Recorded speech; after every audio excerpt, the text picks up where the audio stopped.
दोस्तों आज है 26 नवंबर और आज ही के दिन हमारा भारतीय संविधान बनकर पूरी तरीके से तैयार हुआ था। आप सभी को पता होगा संविधान क्या है। नहीं पता तो मैं कुछ छोटे छोटे शब्दों में आपको बताने की कोशिश करता हूँ। संविधान हमारे देश की एक ऐसी किताब है जो कि हमारे लिए उसमें सभी कानून लिखे हुए हैं, हमारे लिए सभी प्रावधान लिखे हुए हैं कि भारत का नागरिक क्या कर सकता है, भारत के प्राइम मिनिस्टर क्या कर सकते हैं, वो सभी चीज़ें उसमें लिखी हुई हैं, उनके कार्य लिखे हुए हैं और बहुत सारी चीज़ें उसमें लिखी हुई हैं।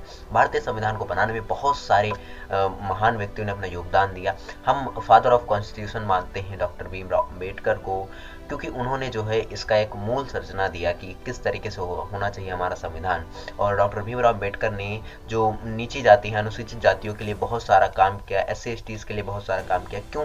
क्योंकि उनका मानना था, उनका मानना नहीं पूरे देश का मानना है। कुछ लोग ऐसे भी थे जो मानते कि अनुसूचित जाति मतलब छोटी कास्ट का कोई मतलब नहीं, लेकिन नहीं, हमें इस बात को देखना होगा कि कास्ट जो होता ही नहीं है, कोई कास्ट तो बनाया गया ना बाद में, कास्ट कोई चीज़ होनी नहीं चाहिए, कोई नीची कास्ट है कोई ऊपर कास्ट है। इस सब चीज़ों को डॉक्टर भीमराव अम्बेडकर ने बहुत अच्छे तरीके से लिया और उसके बारे में उन्होंने बहुत सारी चीज़ें लिखी, प्रावधान बहुत सारे दिए।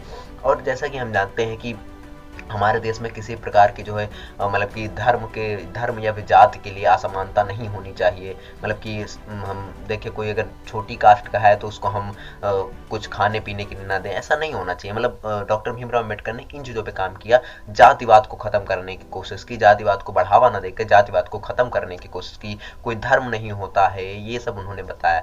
आप सभी को पता है भारत जो है एक धर्मनिरपेक्ष देश है, यानी कि जिसको बोलते हैं यहाँ पे कोई धर्म नहीं माना जाता है कि ये धर्म है ये धर्म है। हमारा संविधान इस बातों को मंजूरी नहीं देता है। तो भारतीय संविधान में ऐसे बहुत सारी चीज़ें लिखी हैं जो हमको पढ़नी चाहिए। अगर आपको भारतीय संविधान को पढ़ना है ना भाई, तो आप प्लीज़ आप बैठिए 2-3 महीने लेकर और भारतीय संविधान की किताब लीजिए और आप किसी के भी लेक्चर यूट्यूब पे देखिए, लेकिन पढ़िए। अगर आप 12th पास कर चुके हैं, अभी भी 12th में हैं, तो आप पढ़ने की कोशिश कीजिए। भारतीय संविधान एक बहुत इंपॉर्टेंट बुक है। अगर आपको पढ़ना है, आपको अपने बारे में सारे प्रावधान पता होंगे, तब आपको अच्छे से जानकारी होगी। तो आपको जो है संविधान के बारे में पढ़ना चाहिए। क्यों पढ़ना चाहिए? ताकि हमें पता लग सके कि हम क्या हैं, हमारा अस्तित्व क्या है इस देश में, इस देश के लिए हम क्यों इम्पोर्टेंट हैं। आपको भारतीय संविधान पढ़ना चाहिए, बस मैं इतना बोलूँगा। और आप पढ़िए, इसके बारे में समझने की कोशिश करिए। जितना आप पढ़ेंगे, जितना आप समझेंगे, उतना आपके लिए बहुत अच्छा होगा।